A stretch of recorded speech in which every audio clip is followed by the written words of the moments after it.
22 मार्च को पीएम नरेंद्र मोदी ने देश भर में जनता कर्फ्यू का ऐलान कर दिया, जिसे देशवासियों ने भी पूरा समर्थन दिया। जनता कर्फ्यू देश के उन वीरों के नाम था जो कोरोना वायरस से लड़ने में अपना योगदान दे रहे हैं। शाम को ठीक 5 बजे सबने तालियां, थालियां और घंटियां बजाकर उन्हें सलामी दी। ये कोरोना वायरस से छिड़ी इस जंग का आगाज था। 24 मार्च को फिर से पीएम नरेंद्र मोदी ने 21 दिनों के लॉकडाउन की घोषणा कर दी। हालांकि देश की जनता पीएम मोदी के अचानक लिए जाने वाले फैसलों से पहले ही वाकिफ है, तो लॉकडाउन किए जाने की खबर से हम इस बार ज्यादा चौंके नहीं।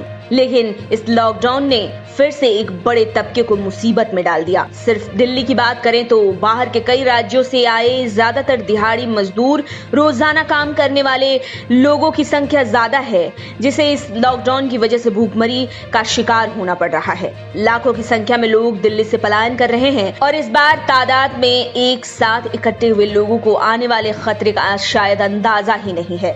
सभी ट्रेन, गाड़ियां, फ्लाइट सबको बंद कर दिया गया है। लोग पैदल ही अपने अपने घरों की तरफ निकल पड़े हैं। ऐसे में सरकार ने फिर से एक बार बिना किसी तैयारी के लॉकडाउन की घोषणा तो कर दी, लेकिन उसके बाद आम जनजीवन पर इसका क्या असर पड़ेगा, इसके बारे में सोचा ही नहीं। लॉकडाउन की घोषणा के करीब 36 घंटों के बाद वित्त मंत्री निर्मला सीतारमण ने प्रेस कॉन्फ्रेंस करके सभी के लिए 1,70,000 करोड़ रुपए के पैकेज की घोषणा कर दी। नियमों को बना तो दिया, लेकिन उसका पालन कैसे हो रहा है या प्रशासन लोगों को संभाल पा रही है या नहीं, ये देखने की जिम्मेदारी किसकी होगी, इसकी जवाबदेही किसकी होगी।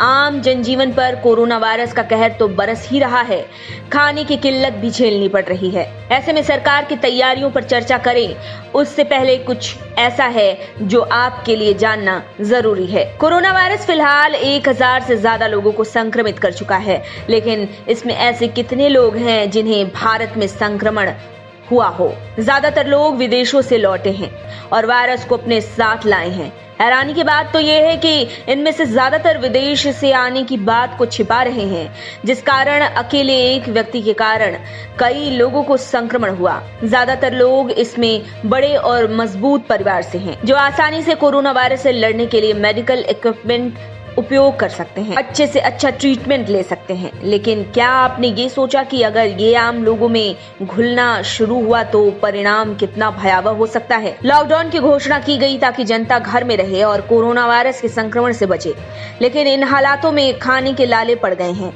तो कोई घर में कैसे रहेगा।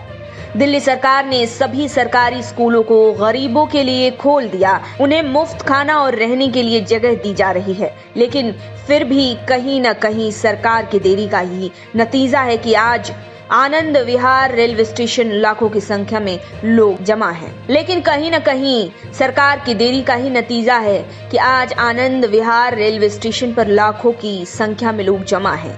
सरकार मदद के लिए आगे आ रही है, लेकिन जनता शायद अब भरोसा नहीं कर पा रही है। समस्या चाहे जो भी हो, आर्थिक और राजनीतिक तौर पर गरीब और छोटे वर्ग के लोगों को ही सबसे ज्यादा दिक्कत झेलनी पड़ती है। ऐसे में लॉकडाउन क्या सफल हो सकेगा? कैसे निपटेगी सरकार कोरोना वायरस के साथ साथ लोगों की इन समस्याओं से? ये अब सबसे बड़ी टेंशन बन चुकी है।